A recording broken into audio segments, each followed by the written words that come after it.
आप सभी लोग। मैं उम्मीद करता हूँ आप सभी लोग अपनी पढ़ाई अच्छी तरह से कर रहे होंगे। देखिए, अब तक हमारा जो है कक्षा 12 का फिजिक्स का फर्स्ट पार्ट विद्युत क्षेत्र चल रहा है, जिसमें 5 वीडियोस हम कर चुके हैं अभी तक। लास्ट जो हमारा वीडियो था वो विद्युत क्षेत्र पे आधारित था। विद्युत क्षेत्र के बारे में हमने जानकारी प्राप्त की थी। अब आज जो है हम एक छोटा सा टॉपिक हमारा बीच में हमने छोड़ दिया था, जो कि कूलाम के नियम में हमें पढ़ना था, परंतु कूलाम का नियम का एक फ्लो चल रहा था। तो कूलाम का नियम, फिर कूलाम के नियम का सदिश निरूपण, फिर उसके अध्यारोपण का सिद्धांत आ गया था। तो मैंने सोचा कि उस फ्लो को टूटे ना वो फ्लो, और वो उसी फ्लो में आगे हम बढ़ते रहें कि कूलाम वाला जो पार्ट एक बार में कूलाम का जो रूल है, कूलाम का जो नियम है, वो एक बार में खत्म हो जाए। फिर हम इस टॉपिक को देखेंगे। फिर इलेक्ट्रिक फील्ड आया, इलेक्ट्रिक फील्ड भी हमने कवर कर लिया है। तो एक छोटा सा टॉपिक हमारा बीच में था विद्युतशीलता, मतलब कि परमिटिविटी, रिलेटिव परमिटिविटी। ये 2 टॉपिक इसमें रह रहे हैं हमारे, विद्युतशीलता और एक रिलेटिव परमिटिविटी। तो इस टॉपिक को हम देख लेते हैं अभी। आप लोग अपने कॉपी पेन के साथ तैयार हो जाइए। अब हम ये टॉपिक स्टार्ट कर रहे हैं। तो देखिए बच्चों, आज जो हमारा टॉपिक है वो है विद्युतशीलता। फिर सेकंड हम पढ़ेंगे आपेक्षिक विद्युतशीलता या परावैद्युतांक, जिसे हम कह सकते हैं। ठीक है, permittivity, relative permittivity and dielectric constant. चलिए सबसे पहले वाली बात करते हैं विद्युतशीलता, परमिटिविटी। देखिए, एक चीज मैं और आपको बता दूं, आप एग्जाम देंगे वहां हिंदी में, ठीक है, तो आपको सिर्फ अभी ये ध्यान रखना है कि इस चीज को इंग्लिश में कहा क्या जाता है, एक आपको पता होना चाहिए फॉर जनरल आपकी नॉलेज के लिए। बाकी फोकस आपको हिंदी शब्दों पे ही करना है, क्योंकि वहां एग्जाम में आपको हिंदी शब्द लिखने हैं। ठीक है, तो जिस चीज पे ध्यान देंगे वहां वही चीज आपके काम आएगी। तो बेसिकली आपको आपकी जो लैंग्वेज है जिसमें आप एग्जाम देने वाले हैं, उसी में आपको इसको समझना है। ठीक है, अदरवाइज मैं आपको बताता रहूंगा कि किस चीज को क्या कहते हैं फॉर हमारी जनरल जो है नॉलेज के लिए, क्योंकि आगे की पढ़ाई जो होती है, या आगे हम कंपटीशन वगैरह की अगर तैयारी करेंगे, या आप ग्रेजुएशन वगैरह में जाएंगे साइंस फील्ड में, तो वहां थोड़ा आपको चीजों को दोनों ही तरीके से, दोनों ही लैंग्वेजेस में पता होना चाहिए। तो वो मैं जनरल नॉलेज आपको बीच में देता रहूंगा। ठीक है, क्योंकि कुछ बच्चों की ये मेरे पास एक छोटा सा क्वेश्चन आया था कि सर आप इंग्लिश में और हिंदी में दोनों में बता रहे हैं उस टर्म को, तो हमें एग्जाम में भी दोनों में लिखना है क्या, हेडिंग के साथ? देखिए, हेडिंग के जैसे आप हेडिंग लिख रहे हैं वहां पे, ठीक है, अब हेडिंग के साथ आप चाहे तो लिख सकते हैं कि हाँ इसको ये कहते हैं, वरना कोई जरूरी नहीं है। आप जब अपना उत्तर पूरा हिंदी में लिखेंगे तो हेडिंग में हिंदी में ही लिख दीजिए। ठीक है, एक इंग्लिश मीडियम वाला जो बच्चा होता है वो पूरी चीज इंग्लिश में लिखता है, वो हिंदी में नहीं लिखता, तो आप पूरी चीज हिंदी में लिखिए, आप इंग्लिश में मत लिखिए। समझ में आ रही है बात? तो ये क्वेश्चन मेरे पास आया था, कुछ बच्चों को इसमें समस्या थी, इसलिए मैंने यहाँ पे इसको डिस्कस किया है। तो ये छोटी छोटी बहुत चीजें होती है, इनमें आप मत उलझा करिए। आपकी मेन चीज जो है, मेन जो आपका काम है फोकस करना और टॉपिक को समझना, उस पर ध्यान दीजिए। बाकी ये सब फालतू की चीजें हैं। ठीक है, विद्युतशीलता, परमिटिविटी। देखिए, विद्युतशीलता को समझने से पहले एक बार हम कूलाम के नियम के ऊपर दोबारा आना पड़ेगा हमें। ठीक है, आप कहेंगे सर ये कूलाम का नियम पीछा नहीं छोड़ रहा है, इसको आपने करवा दिया फिर ये बार बार में आ जाता है। तो वही चीज ही ऐसी है, कूलाम का नियम इंपॉर्टेंट है। ठीक है, देखिए कूलाम के नियम से हमने क्या समझा था कि भाई 2 आवेश चाहे समान हो चाहे विपरीत हो, उनके बीच में आकर्षण या प्रतिकर्षण का जो बल लगता है वह बल कितना होता है, कौन बताता है? सर कूलाम का नियम बताता है। कैसे बताता है कि मान लीजिए सर 2 हमने बिंदु आवेश लिए, 2 क्या लिए थे? बिंदु आवेश लिए थे। दोनों बिंदु आवेशों के केंद्र के मध्य दूरी थी r। कूलाम का नियम हमें क्या बताता था कि भैया अगर मान लीजिए दोनों प्लस के हैं एक बार के लिए, तो दोनों के बीच में जो प्रति आकर्षण बल या जो भी प्रकार का बल होगा, चार्जेस पे डिपेंड करता है, F बराबर क्या आया था? K Q1 Q2 upon R²। ये मैंने आपको बताया था कूलाम के नियम के लिए। फिर मैंने आपको बताया था कि भाई ये जो बल है, जब कूलाम का नियम मैंने समझाया था तो एक लाइन आपको लिखवाई थी कि बल जो है वह माध्यम पे निर्भर करता है। ये बल जो है यह किस पे निर्भर करता है? माध्यम पे निर्भर करता है। ये लाइन अगर आपको याद आ रही है तो अच्छी बात है, नहीं याद आ रही है तो तुरंत इस वीडियो को यहीं पॉज करके फिर से अपने नोट्स खोलिए, देखिए वहां वो लाइन आपने कहीं ना कहीं लिखी होगी और उसमें क्या समझाया था मैंने। नहीं लिखी हुई है तो फिर कॉपी को बंद कीजिए और वीडियो नंबर जो भी 4 या 5, जिसमें भी मैंने कूलाम का नियम शायद तीसरे वीडियो में मैंने समझा रखा है, तो वो वीडियो खोलिए, उसको देखिए, उसमें देखिए कि मैंने क्या समझाया था यहाँ पे। ठीक है, चीजों को तुरंत उसी समय पढ़ते समय ही क्लियर करते चलिए। इसी चीज में अटक रहे हो, पहले पढ़ी थी तो ऐसे नहीं ठीक है देख लेंगे बाद में, अभी तो आगे बढ़ते हैं, नहीं, उसी समय रुक जाओ, उसी समय उस चीज को क्लियर कर लो, वो बाद वाला टाइम कभी नहीं आता। ठीक है, तो मैंने आपको बताया था कि भाई ये जो है ये माध्यम पे निर्भर करता है, बल, ये किस पे निर्भर करता है, बल, माध्यम पे। इसका क्या मतलब है उसे हम अब डिटेल में पढ़ेंगे। वहां तो हमने एक लाइन को, ये लाइन कह के छोड़ दी थी कि बल जो है वो माध्यम पे निर्भर करता है, पर वो कैसे करता है, क्या माध्यम पे क्या निर्भर करता है भाई, बढ़ जाता है माध्यम बदलने के साथ, घटता है, कैसे निर्भर करता है, क्या परिवर्तन आता है बल में, वो अब हम विद्युतशीलता और आपेक्षिक विद्युतशीलता की मदद से सीखेंगे। ठीक है, चलिए, तो फिर इसके बाद में मैंने आपको बताया था कि भाई इस के को हम क्या लिख सकते हैं, 1/4 पाई एप्सिलॉन नॉट, या देखिए ये लिख देता हूं मैं, या एप्सिलॉन, एम लगा देते हैं कई बार मीडियम के लिए, माध्यम के लिए एम भी लिख देते हैं, या एप्सिलॉन इंटू Q1 Q2 बटे आर स्क्वायर, ये बताया था मैंने आपको। ठीक है, इसमें मैंने आपको बताया था कि भाई ये जो एप्सिलॉन नॉट है, ये तो हम कब लगाएंगे, एप्सिलॉन, ये जो चिन्ह होता है, ये जो चिन्ह होता है, इसको ई मत बोलना, इसको क्या बोलते हैं, एप्सिलॉन। ठीक है, एप्सिलॉन, और एप्सिलॉन के साथ ये जो छोटा सा गोला लगा रहा है इसको नॉट बोलते हैं। और एप्सिलॉन नॉट का मतलब क्या है कि भाई ये जो दो आवेश हैं ये बेसिकली किस में रखे हैं, निर्वात में रखे हैं। किस में रखे हैं, निर्वात में, या मुक्त आकाश में, फ्री स्पेस में रखे हैं, या वायु। देखिए वैसे वायु जो है, वायु पे पूरी तरह से ये लागू नहीं होती है चीज, ठीक है, लेकिन फिर भी अब आपकी किताब में वायु दे रखा है तो हम वायु ले लेते हैं, क्योंकि चलिए निर्वात तो क्या होता है, निर्वात में कुछ भी नहीं होता, खाली होता है। ठीक है, पर वायु में तो मॉलिक्यूल्स होते हैं, वायु में तो छोटे छोटे कण होते हैं, बट ठीक है अभी वायु ले रहा है किताब में तो वायु की भी बात कर लेते हैं हम। ठीक है, एग्जाम में इन तीनों में से कुछ भी ले, आप समझ जाइए हमें एप्सिलॉन नॉट की बात कर रहा है। किसकी बात कर रहा है, एप्सिलॉन नॉट की। ठीक है, तो एप्सिलॉन नॉट कौन कौन से माध्यमों के लिए लगेगा भाई, निर्वात में हो, मुक्त आकाश में हो, वायु में हो, तो हम क्या लेंगे, एप्सिलॉन नॉट लेंगे। ठीक है, चलिए, और अगर अन्य कोई माध्यम है तो एप्सिलॉन नॉट की जगह हम सिर्फ क्या लिख देते हैं, एप्सिलॉन Q1 Q2 बटे आर स्क्वायर। तो बेसिकली ये किसका मान है, ये इस के का मान है। ये जो के है कांस्टेंट, जो हमने प्रोपोर्शनलिटी कांस्टेंट लगाया था, अनुपातिका नियतांक, ये के वो है। इसका मान क्या होता है, 1/4, मतलब इसका फॉर्मूला क्या होता है, 1/4 पाई एप्सिलॉन नॉट। ठीक है, बेसिकली अब आपके दिमाग में वैसे ये चीज आनी चाहिए थी कि सर ये 4 पाई 4 पाई का इस्तेमाल क्यों हो रहा है, तो देखो फिर थोड़ा डिटेल में घुसना पड़ेगा। डिटेल, ये 4 पाई कहां से आ रहा है, तो देखो ये जो हम बिंदु चार्ज लेते हैं ना, ये जो बिंदु आवेश लेते हैं, ये हम बाय डिफॉल्ट मान के चलते हैं कि छोटे छोटे बिंदु आवेश हैं, और बिंदु आवेश भी कैसी, कौन से आकार के हैं या कौन सी साइज के हैं, गोलाकार, स्फेयर। ठीक है, तो वो स्फेयर की वजह से यहाँ 4 पाई का प्रयोग हो रहा है। अब वो डिटेल में हम इसको, आपकी कोर्स में नहीं है कि 1/4 पाई एप्सिलॉन नॉट कहां से आया, बस अभी तो आपको 12th क्लास के पर्पज से सिर्फ समझना है कि भाई के का मान जो है वो 1/4 पाई एप्सिलॉन नॉट होता है। ठीक है, चलिए आगे देखते हैं। अब बात ये आती है कि अगर मैंने बताया अगर निर्वात में रख दोगे तो ये एप्सिलॉन नॉट रख लोगे, अगर अन्य किसी माध्यम में रख दोगे, तो आप डायरेक्ट क्या लिखोगे, एप्सिलॉन, फिर उसके साथ क्या नहीं लगाओगे, नॉट नहीं लगाओगे इसके साथ। और इन तीनों में से किसी भी माध्यम में रख रहे हैं, निर्वात में, मुक्त आकाश या वायु में, तो क्या लगा देंगे हम, एप्सिलॉन के साथ नॉट, बाकी सब कुछ वही रहेगा।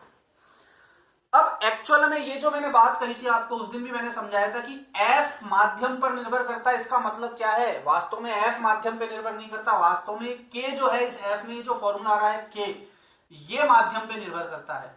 कौन माध्यम पे निर्भर करता है, K किस पे निर्भर करता है, माध्यम पर, K माध्यम पर निर्भर करता है। समझ में आ रही है क्या बात आपको, K माध्यम पर निर्भर करता है। देखिए एक मैं आपको ये चीज समझा दूं कि ये जो मेरा ब्लैक, ये जो व्हाइट बोर्ड है, इसकी साइज बहुत छोटी है, बेसिकली बहुत छोटा है ये। तो जहां भी मुझे जैसे भी अभी मैनेज कर पा रहा हूं मैं, क्योंकि कुछ नहीं करने से तो अच्छा है जो भी सोर्सेज अवेलेबल हैं, जो भी साधन हमारे पास हैं, उनकी मदद से हम कुछ ना कुछ करते रहें, रुके नहीं। ठीक है, जब क्लासेस में हमारे पास बड़ा बोर्ड आता है तो फिर हमारा ही हमारा राज है, उस पर जो हम समझना चाहें और जितने अच्छे तरीके से समझना चाहें समझ सकते हैं। फिलहाल बोर्ड की साइज थोड़ी छोटी है तो कोई बात नहीं, दिमाग तो हमारा बड़ा रखो, कम से कम दिमाग को खोल के रखो, कौन सी चीज को क्यों कहाँ क्या है से लिखवाया जा रहा है अपने दिमाग में बिठाते जाओ और पॉइंट वाइज उसको उतारते जाया करो। ठीक है, तो के क्या है, माध्यम पर निर्भर करता है। ठीक है, अब के माध्यम पर निर्भर कैसे करता है ये हमारे को देखना पड़ेगा कि भाई के जो है वो माध्यम पर किस प्रकार निर्भर करता है। तो देखिए, ये जो आपने ये फॉर्मूला लगाया, अभी इसको मैं भूल जाता हूं एक बार के लिए, मैं किसी अन्य माध्यम की बात कर लेता हूं कि मान लो ये वायु निर्वात की ना लेके रबड़ में रखा है, तो तेल में रखे हैं ये दोनों आवेश, या मान लीजिए किसी कांच के बक्से में रखे हैं, मतलब माध्यम परिवर्तन कर दिया मैंने। ठीक है, तो ये वाला फॉर्मूला लगेगा, ये वाला फॉर्मूला लगेगा। इस वाले फॉर्मूले में ये जो है एप्साइनल जो है, ये एप्साइनल क्या होता है, ये एप्साइनल क्या होता है, इस एप्साइनल को देखना है। तो ये एप्साइनल जो है ये कहलाती है माध्यम की विद्युतशीलता। क्या कहलाती है, माध्यम की विद्युतशीलता।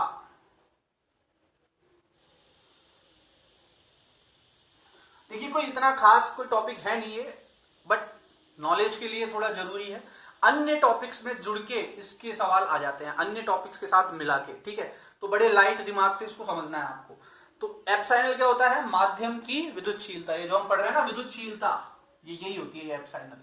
हर माध्यम की विद्युतशीलता अलग अलग होती है। समझ में आ गई बात।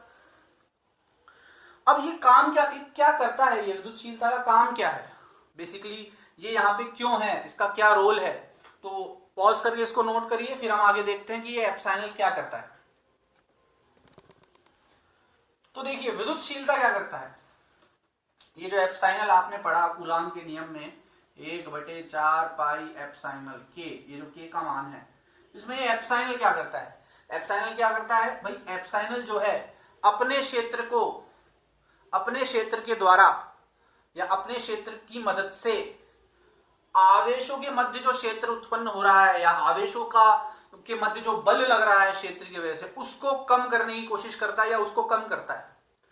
स्वयं के क्षेत्र से, स्वयं के क्षेत्र की मदद से या स्वयं के क्षेत्र द्वारा आवेशों के मध्य जो इंटरेक्शन होता है उनके मध्य, आवेशों के मध्य क्षेत्र को कम करता है।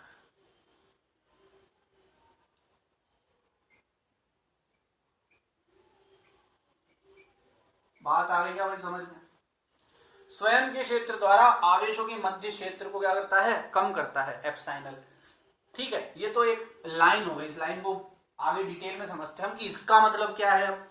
तो कहने का मतलब ये है भैया कि एप्साइनल का मान जितना ज्यादा होगा, एप्साइनल किस पे निर्भर करेगा, माध्यम पे। हर माध्यम में एप्साइनल का मान, विद्युतशीलता का मान, ये विद्युतशीलता है एप्साइनल। ठीक है, तो हर माध्यम में विद्युतशीलता का मान अलग अलग होता है। एप्साइनल का मान जितना ज्यादा होगा, दोनों आवेशों के मध्य लगने वाला बल उतना ही कम होगा।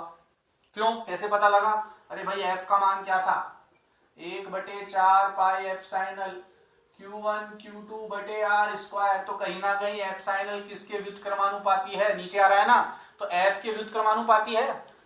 एफ जो है वो एप्साइनल के क्या है, व्युत्क्रमानुपाती।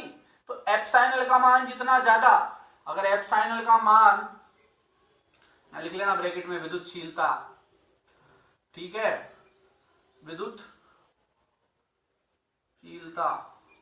तो एप्साइनल का मान अधिकतम,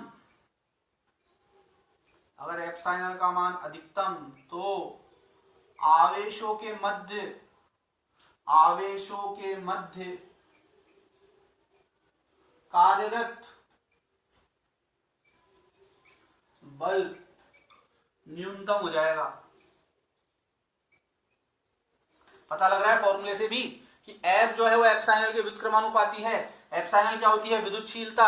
हर माध्यम की विद्युतशीलता अलग होती है।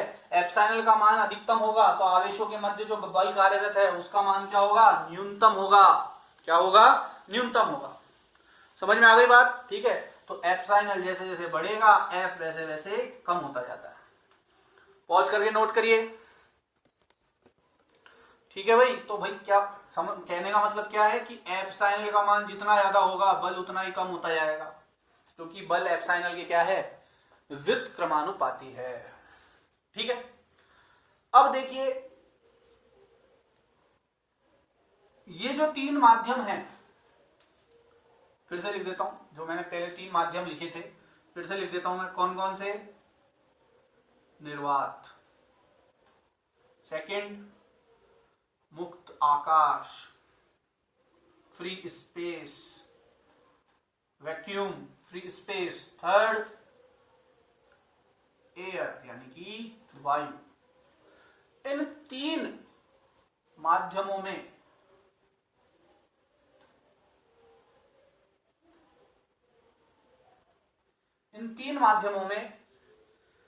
जो विद्युतशीलता है ता का मान न्यूनतम होता है। अच्छा, विद्युतशीलता किससे दर्शाएंगे? यहाँ पे एप्सिलॉन नॉट से बताया था मैंने। निर्वात, मुक्त आकाश या वायु माध्यमों में विद्युतशीलता किससे दर्शाते हैं? एप्सिलॉन 0 से। और यहाँ पे ये मान क्या आता है? न्यूनतम। ठीक है, ये मान क्या होता है? न्यूनतम होता है। आ गई बात समझ में? विद्युतशीलता का मान न्यूनतम होता है इन तीन माध्यमों में, मिनिमम होता है। ठीक है, क्या होता है? मिनिमम।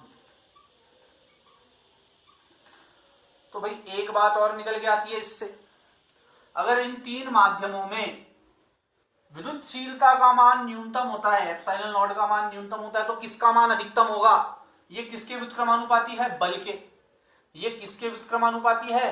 बल के। इसका मतलब इन तीन माध्यमों में बल का मान क्या होगा? अधिकतम। मतलब दो आवेश अगर इन तीनों माध्यमों में से किसी में भी हैं, अगर दो आवेश इन तीनों माध्यमों में से किसी भी एक माध्यम में रखे हैं, तो उसमें एप्सिलॉन नॉट का मान मतलब विद्युतशीलता का मान तो क्या हो जाएगा? न्यूनतम। और किसका मान अधिकतम हो जाएगा? बल का। न्यूनतम तथा आवेशों के मध्य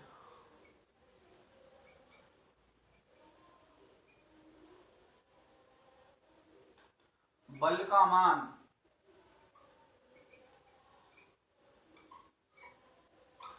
अधिकतम होगा।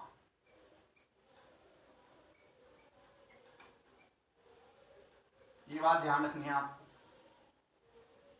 ठीक है, कि अगर ये तीन माध्यम लिए जाएं जहां हम एप्सिलॉन नॉट मानते हैं विद्युतशीलता को, तो इसमें विद्युतशीलता का मान न्यूनतम होगा। और अगर विद्युतशीलता का मान न्यूनतम होगा, एप्सिलॉन का मान न्यूनतम होगा या एप्सिलॉन नॉट हो जाएगा, इन तीन माध्यम की बात करें तो एप्सिलॉन नॉट का मान न्यूनतम होगा और आवेशों के मध्य जो बल होगा उसका मान क्या होगा? अधिकतम होगा। सीधी सी बात है, समझ में आ गई बात? तो इसका मतलब क्या है कि किसी भी अन्य माध्यम की विद्युतशीलता किससे बड़ी होगी? इससे तो बड़ी होगी, एप्सिलॉन नॉट से। तो इन तीन माध्यमों में विद्युतशीलता का मान न्यूनतम होता है, सबसे कम होता है। मतलब इन तीनों के अलावा और कोई भी माध्यम लोगे जिसकी विद्युतशीलता एप्सिलॉन एम से दर्शा रहा हूं मैं, तो उसकी जो विद्युतशीलता है वो किससे बड़ी होगी? निर्वात, वायु या मुक्त आकाश के माध्यम की विद्युतशीलता से। मतलब एप्सिलॉन एम किसके से बड़ा होगा? एप्सिलॉन नॉट से। समझ में आ रही है क्या बात? अन्य किसी भी माध्यम की विद्युतशीलता ले लो, इन तीनों माध्यमों की विद्युतशीलता से तो अधिक ही होगी, क्योंकि इन तीनों में विद्युतशीलता का मान क्या होता है? न्यूनतम। मुझे नहीं लगता इसमें कोई खास समस्या वाली बात है। चलिए अब मान देख लेते हैं थोड़े से हम। देखिए एप्सिलॉन नॉट का मान उस दिन भी मैंने आपको बताया था कितना होता है? 8.85 इंटू 10 की घात -12। 8.85 इंटू 10 की घात -12। और के की इकाई निकलवाई थी उस दिन मैंने, जो के का यहां से जो के था इसका मात्रक निकलवाया था। क्या निकलवाया था? कूलाम स्क्वायर बटे न्यूटन मीटर स्क्वायर। ठीक है, ये आप चेक करिएगा। उस दिन मैंने जो कूलाम के नियम में के का मान निकलवाया था आपसे, मतलब के का जो मात्रक निकलवाया था, ये वही मात्रक है। ठीक है, अगर याद नहीं आ रहा है तो तुरंत पॉज करिए वीडियो को, अपने नोट्स खोलिए, उसमें चेक करिए। वहां भी नहीं मिल रहा है तो फिर से वीडियो देखिए कूलाम के नियम वाला, वहां चेक करिए ये कहां लिखवाया था, और अपनी कॉपी में फिर उसे नोट करिए। ठीक है, तो निर्वात, मुक्ताकाश या वायु माध्यम में विद्युतशीलता का मान न्यूनतम होगा, और कितना होगा? 8.85 इंटू 10⁻⁻12 कूलाम स्क्वायर प्रति न्यूटन मीटर स्क्वायर। इसका उल्टा मैं क्या बोल सकता हूं? इसका उल्टा क्या होगा कि इन तीनों माध्यमों में, या अब मैं बार बार तीन माध्यम नहीं बोलूंगा, नॉड का मतलब मैं निर्वात बोल देता हूं, आप समझ जाना, निर्वात, मुक्ताकाश या वायु। तो इन तीन माध्यमों में या निर्वात में जो बल होगा वो अन्य किसी भी माध्यम के बल से ज्यादा होगा। सही है क्या ये बात? कि निर्वात में जो बल होगा वह किसी अन्य माध्यम के बल से ज्यादा होगा। क्यों? अभी बताया था कि इन तीनों माध्यमों में विद्युतशीलता का मान तो न्यूनतम, परंतु बल का मान क्या होता है? अधिकतम। तो मतलब निर्वात में बल का मान अधिकतम होता है, तो अन्य किसी माध्यम में बल का मान निकालोगे तो निर्वात वाले बल से तो कम ही होगा या नहीं होगा? तो मैं कह सकता हूं कि निर्वात में जो बल होगा वह अन्य किसी माध्यम के बल से क्या होगा? हमेशा अधिकतम होगा। समझ में आ गई बात? पर ये ध्यान रखना कि ये स्थिति तब रहेगी जब, मान लो, एक उदाहरण ले लेता हूं मैं छोटा सा, इसको पॉज करके नोट कर लीजिए आप, फिर उदाहरण ले लेते हैं अपन। मान लीजिए एक माध्यम था निर्वात, एक माध्यम मैंने ले लिया, रबर ले लेता हूं, हाँ, या कांच ले लो, ग्लास। ठीक है, इसमें मैंने Q1 Q2 पहले दो आवेश रखे, फिर इसमें भी Q1 और Q2 दो आवेश रखे, यही दोनों आवेश यहां रख दिए, पहले यहां रखे, फिर इन्हीं को यहां रख दिया, माध्यम चेंज कर दिया। दोनों के मध्य दूरी कितनी थी? R। इधर भी दोनों के मध्य की दूरी कितनी है? R। समझ में आ गई बात? अब मैंने जब निर्वात में इन दोनों के मध्य बल निकाला, मान लो दोनों प्लस के थे, तो K Q1 Q2 बटे R स्क्वायर से अब निर्वात में बल निकाला तो वो मेरा मान आ गया F0, और माध्यम में बल निकाला कांच में तो वो मेरा मान आ गया FM या FG बोल लो ग्लास में, या FM बोल लो माध्यम में। तो मैंने क्या पाया कि इसके अंदर जो मेरा बल आया वो इस वाले माध्यम से अधिक है, परंतु अगर मैं दूरी कम कर देता हूं, या तो कांच में मैंने दूरी कम कर दी इससे, तो अब हर स्थिति में ये चीज लागू नहीं होगी, ध्यान रखना। वहां दूरी कम कर दी है मैंने, तो दूरी कम कर दी है, तो अब जो मान निकल के आएंगे, या अब जो हमारे पास परिणाम निकल के आएगा, जरूरी नहीं है वो भी यही आए कि F0 अभी भी FM से बड़ा होगा। ये तब है जब दोनों का परिमाण, दोनों आवेशों का परिमाण और दोनों के मध्य की दूरी वही हो, तब ये निष्कर्ष निकाल सकते हो आप। दूरी कम ज्यादा कर दी, परिमाण कम ज्यादा कर दिया आवेशों के, तो अन्य जो है निष्कर्ष निकल के आ सकते हैं। ठीक है, तो ये बात ध्यान रखने की।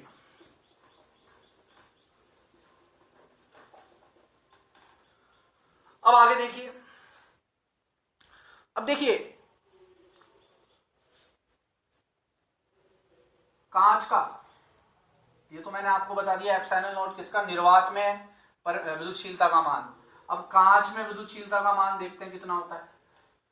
तो देखिए कांच में अगर आप विद्युतशीलता का मान देखेंगे तो वो होता है 7.12 इंटू 10 की घात -10, 7.12 इंटू 10 की घात -10, वही कूलाम स्क्वायर प्रति न्यूटन मीटर स्क्वायर। जल में देख लो, जल में इसका मान देख लो एप्सिलॉन का, अलग अलग माध्यम ले रहे हैं हम ये जिनमें हम आवेश रखेंगे, तो जल में इसका मान देख लो। तो जल में इसका होता है, शायद मैंने उल्टा लिख दिया है, 7.10 इंटू 10 की घात -10, 7.10 इंटू 10 की घात -10, ये तो होता है जल में। और कांच में जो होता है वह होता है 3.01 इंटू 10 की घात -11। ठीक है, 3.01 इंटू 10 की घात -11। अब हमारा ये जो न्यूटन कूलाम के नियम का फॉर्मूला है F बराबर के Q1 Q2 बटे आर स्क्वायर, और फिर हम के की जगह भी 1/4 पाई एप्साइनल। अभी एप्साइनल नॉट मत रख देना आप, एप्साइनल नॉट तो तब रखेंगे जब निर्वात की बात हो रही हो, अन्य माध्यम भी तो हो सकता है अब। ठीक है, तो अगर ये हम रख रहे हैं F बराबर 1/4 पाई एप्साइनल, तो देखिए अब कांच में रख रहे हैं तो एप्साइनल का मान ये रख दो, जल में रख रहे हैं तो एप्साइनल का मान ये रख दो, निर्वात में रख रहे हैं तो एप्साइनल का मान ये रख दो। पाई का मान 22/7 होता है, ये Q1 Q2 का मान आपको पता होगा, परिमाण होता है। आर क्या होती है, दोनों के बीच की, दोनों आवेशों के मध्य दूरी। ठीक है, तो अब आप कहोगे कि सर ये क्या, फिर अलग अलग माध्यम के लिए कभी रबड़ लेंगे हम, कभी कांच लेंगे, ठीक है, कभी जल लेंगे, कभी ऑक्सीजन लेंगे, कभी सुचालक लेंगे, कभी ग्लीसरीन लेंगे, अलग अलग मान दिए हुए हैं पुस्तक में। तो वही सर, हर सबके लिए एप्साइनल के मान अलग अलग होंगे, तो ये बड़े बड़े मान हमें याद करने पड़ेंगे क्या, और बार बार यहाँ इतने बड़े बड़े मान यहाँ एप्साइनल की जगह रखने पड़ेंगे क्या। तो इस चीज से बचने के लिए, इस चीज को रोकने के लिए हमारे पास अब एक और टॉपिक है। वो क्या है, वो है हमारा सेकंड टॉपिक, आपेक्षिक विद्युतशीलता, रिलेटिव परमिटिविटी। ठीक, इस चीज से बचने के लिए कि भाई कांच का ये है, जल का ये है, निर्वात का ये है, अन्य किसी धातु का कुछ और होगा। अच्छा, एक चीज आपने नोट की होगी यहाँ पे, 10 की घात -12, 10 की घात -10, 10 की घात -11, तो कहीं ना कहीं इससे तो छोटा ही है, इससे तो कम ही है, ये मान इससे तो कम ही है, सॉरी ये मान इससे तो बड़ा ही है। 10 की घात -10 है, ये -12 है तो ये इससे बड़ा है, -11 है, -12 है तो ये इससे बड़ा है। इसलिए निर्वात में जो विद्युतशीलता का मान होता है वो क्या होता है, सबसे न्यूनतम होता है, सबसे कम होता है, और इसीलिए उसमें बल का मान जो होता है वो सबसे अधिकतम होता है। ठीक है, तो कांच के लिए ये हो गया, जल के लिए ये हो गया, रबड़ के लिए कुछ और होता है, और बहुत सारे मान होते हैं। ठीक है, एक दो मान मैंने एक रिफ्रेशर है SC वर्मा, वहां से निकाल के इसलिए आपको बताए हैं, रिफ्रेशर में से, SC वर्मा में से, जो फिजिक्स की SC वर्मा बुक पुस्तक है, काफी अच्छी पुस्तक है। जो बच्चे कंपटीशन एग्जाम की तैयारी करना चाहते हैं या कंपटीशन एग्जाम्स के लिए आगे ट्राई करना चाहते हैं, SC वर्मा को बिल्कुल एक बार देखें, फिजिक्स के लिए बहुत बढ़िया पुस्तक है। ठीक है, तो वहां से ये दो मान मैंने लिए थे आपके लिए। तो F बराबर 1/4 पाई एप्सिलॉन Q1 Q2 बटे आर स्क्वायर। अब एप्सिलॉन का मान सर हम अलग अलग रखेंगे क्या हर माध्यम के लिए, हमें अलग अलग याद करना पड़ेगा। तो इस चीज से बचने के लिए हमारा जो अगला टॉपिक है वो क्या आएगा, आपेक्षिक विद्युतशीलता। तो आप इसको नोट कर लीजिए पॉज करके, फिर हम आगे देखते हैं। तो देखिए, आपेक्षिक विद्युतशीलता या परावैद्युतांक, आपेक्षिक विद्युतशीलता या परावैद्युतांक एक ही बात है, डाइलेक्ट्रिक कांस्टेंट बोल लो या रिलेटिव परमिटिविटी बोल लो। ठीक है, ये क्या होता है, तो इसको जो आपेक्षिक विद्युतशीलता को हम दर्शाते हैं एप्सिलॉन आर से। आर क्यों, रिलेटिव परमिटिविटी इसको इंग्लिश में बोलते हैं। तो यहां इन जगहों पे हमें इंग्लिश के मान याद होते हैं तो थोड़ा हमारे लिए फायदा रहता है।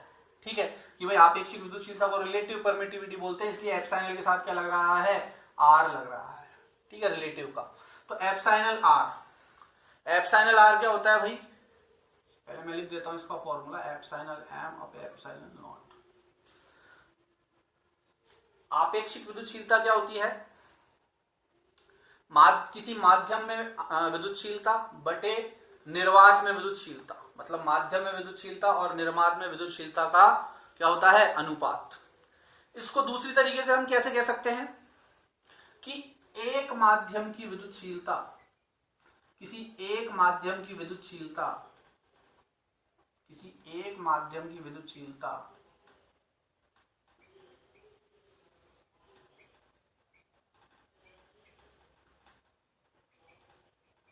किसी अन्य माध्यम की विद्युतशीलता के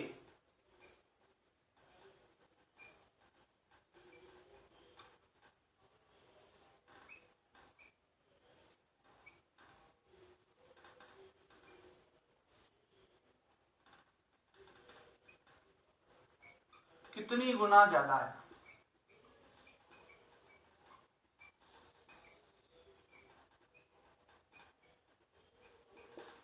बेसिकली ये चीज हमें बताती है कि किसी एक माध्यम की विद्युतशीलता किसी अन्य माध्यम की विद्युतशीलता से या किसी विद्युतशीलता की से कितनी गुना ज्यादा है या कितनी गुना अधिक है। ये कौन बताता है हमें?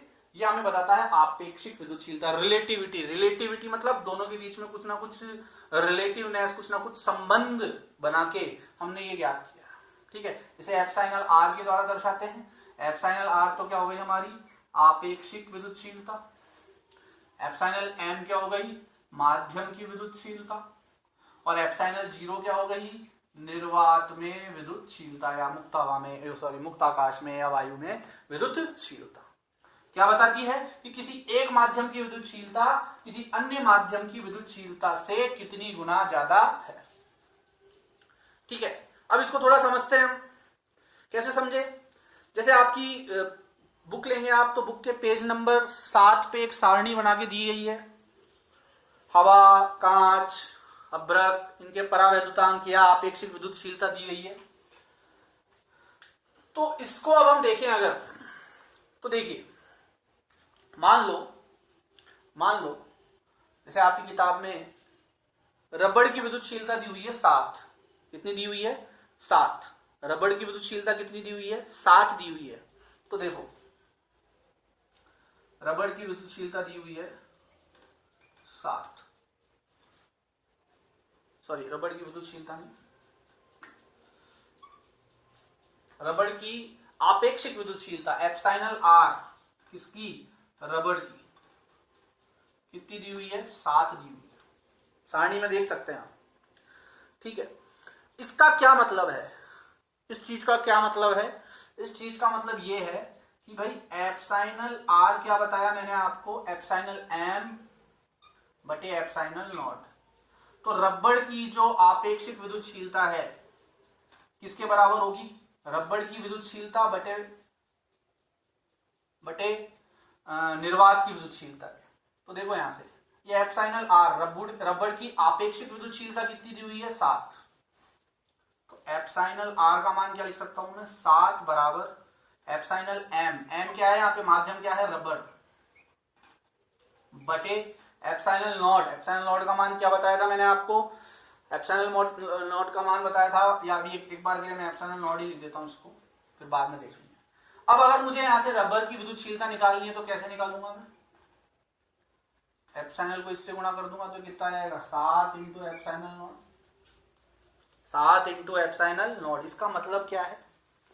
इसका मतलब क्या है? इसका मतलब यह है कि भैया रबर की जो विद्युतशीलता है, रबर की जो विद्युतशीलता है वह निर्वात की विद्युतशीलता से 7 गुना ज्यादा है।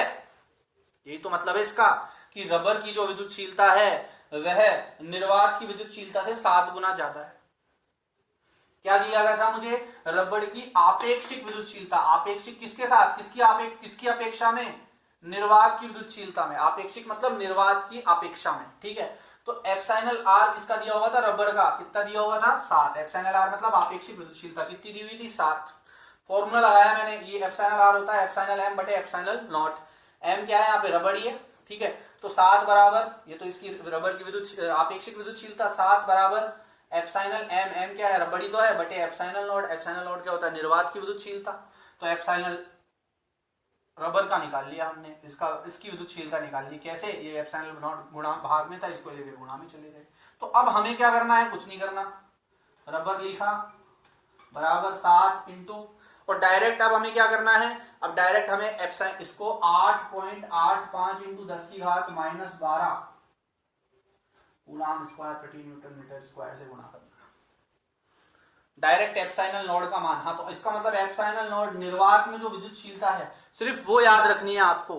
फिर आप किसी भी माध्यम की विद्युतशीलता इसकी मदद से निकाल सकते हो। सिर्फ आपको ये याद रखना है क्या? कि निर्वात में विद्युतशीलता कितनी होती है।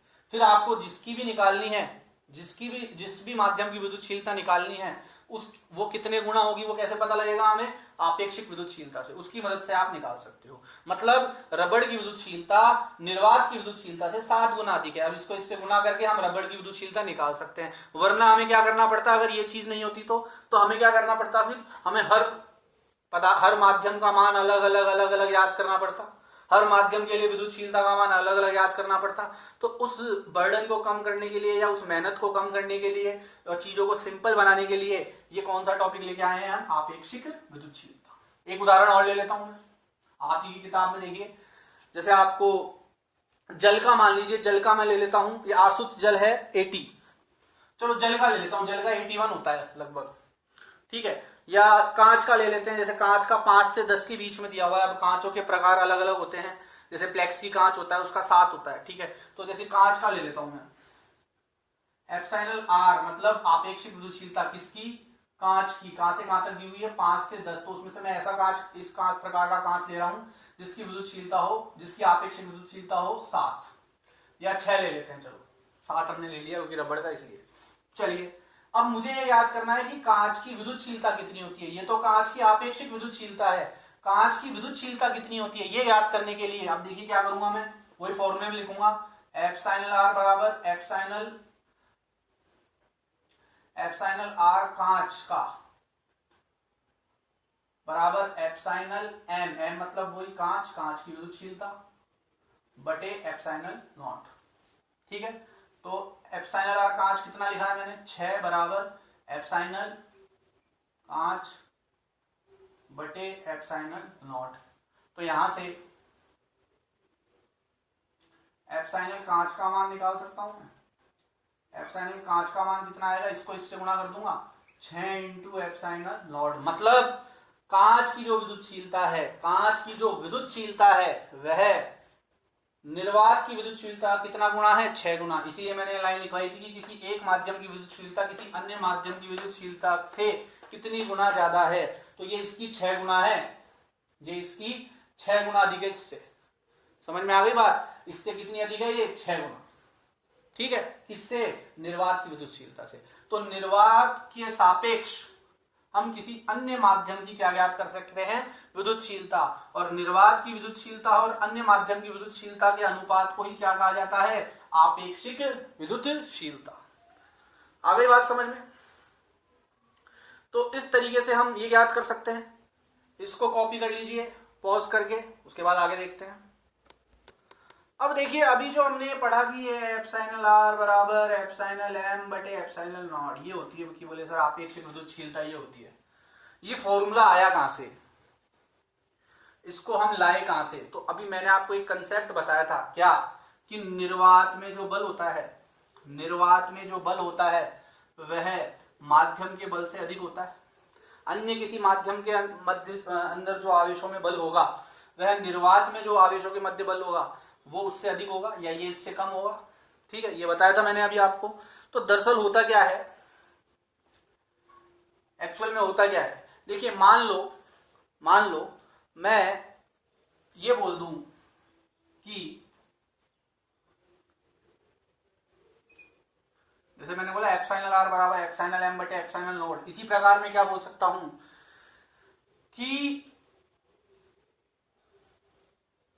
हम ये भी ज्ञात कर सकते हैं कि किसी माध्यम में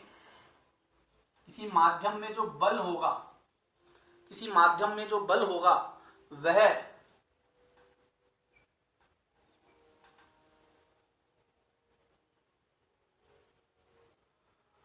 किसी माध्यम में जो बल होगा वह निर्वात में जो बल होगा उससे कितना गुना कम होगा, क्योंकि मैंने बताया था ये उल्टा हो जाता है माध्यम में बल तो कम हो जाता है, परमिटिविटी ज्यादा होती है और बल क्या होता है, कम। तो इसको हम दूसरे तरीके से ये भी लिख सकते हैं कि एक माध्यम में आवेशों के मध्य बल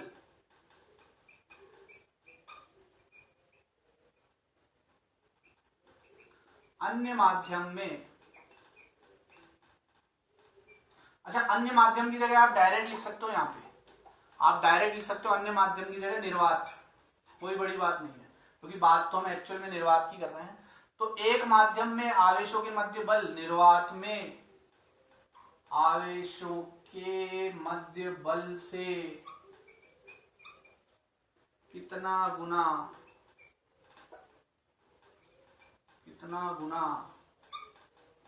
कम होगा, ये भी बताता है हमें।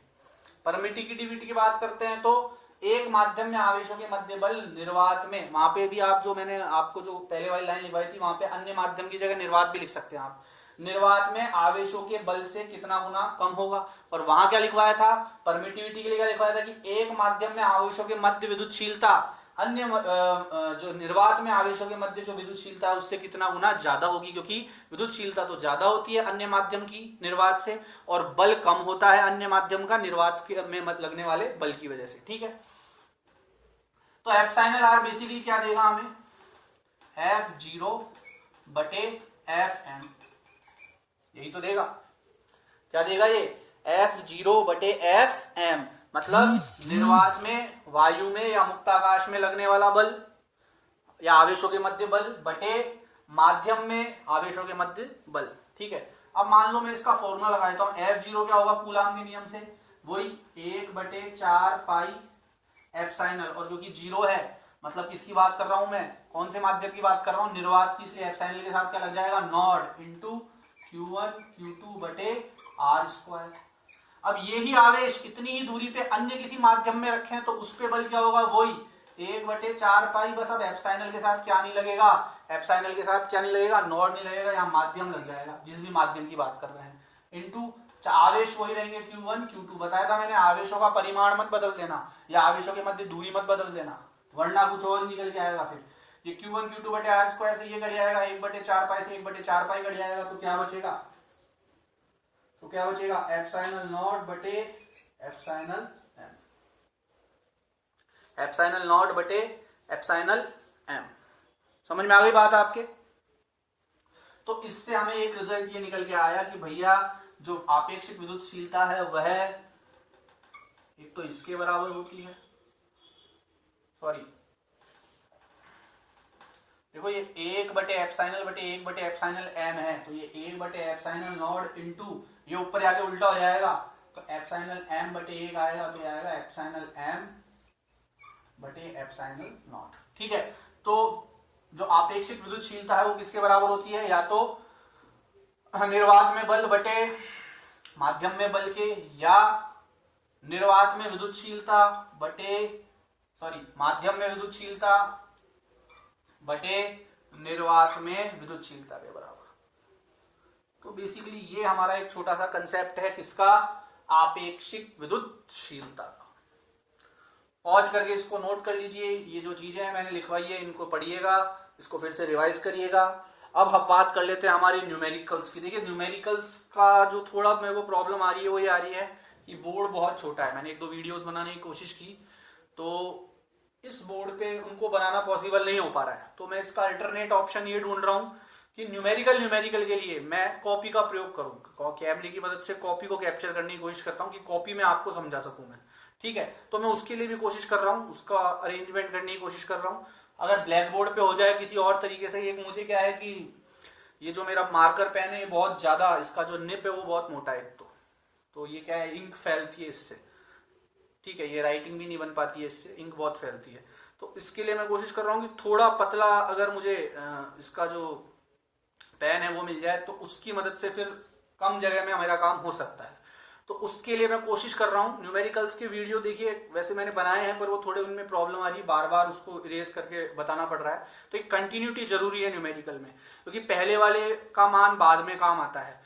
तो आपको चिंता मत कीजिए, 1-2 दिन में या तो पेपर पे या फिर इसी पे व्हाइट बोर्ड पे ही मैं कुछ ना कुछ इंतजाम करके आपके सामने न्यूमेरिकल्स लेके आ जाऊंगा। तब तक आप टॉपिक्स को रिवाइज करते रहिए। न्यूमेरिकल्स की टेंशन बिल्कुल मत लीजिए, आपके एक न्यूमेरिकल जिनमें आपको समस्या आ रही है वो तो करवाए जाएंगे, साथ में किताब के न्यूमेरिकल्स तो देखेंगे ही, साथ में हम कुछ एक्स्ट्रा न्यूमेरिकल्स भी देखेंगे जो थोड़े थोड़े कहीं ना कहीं आपके नीट और जेईई लेवल को टच करके आ जाएंगे। पूरा तो हम उसमें नहीं घुस पाएंगे क्योंकि फिर हमारा 12th का कोर्स भी आगे बढ़ाना है, पर कहीं ना कहीं एक बेसिक नॉलेज आपको जरूर उन न्यूमेरिकल्स के बारे में भी मैं दे दूंगा। ठीक है, बाकी आपके पास जो मैंने रिफ्रेशर बताई है अगर वो है तो फिजिक्स के लिए कोई टेंशन नहीं है, उसमें आपको सभी प्रकार के जेईई मेन से लेके प्री का लेके बोर्ड का लेके सब कुछ आपको सब लेवल के क्वेश्चंस उस रिफ्रेशर में मिल जाएंगे, फिजिक्स के रिफ्रेशर में। इसके अलावा आपको कोई भी समस्या है, किसी भी न्यूमेरिकल्स में समस्या आ रही है, उदाहरणों में समस्या आ रही है, क्वेश्चंस में समस्या आ रही है, तो वो आप मुझे बताइए। कोई टॉपिक में आज जैसे ये टॉपिक कराया इसमें कहीं कोई दिक्कत है, पूरे टॉपिक में कोई समस्या है तो मुझे बताइए, नीचे कमेंट बॉक्स में कमेंट करिए या फिर ग्रुप में मुझे पर्सनल मैसेज भेजिए। धन्यवाद।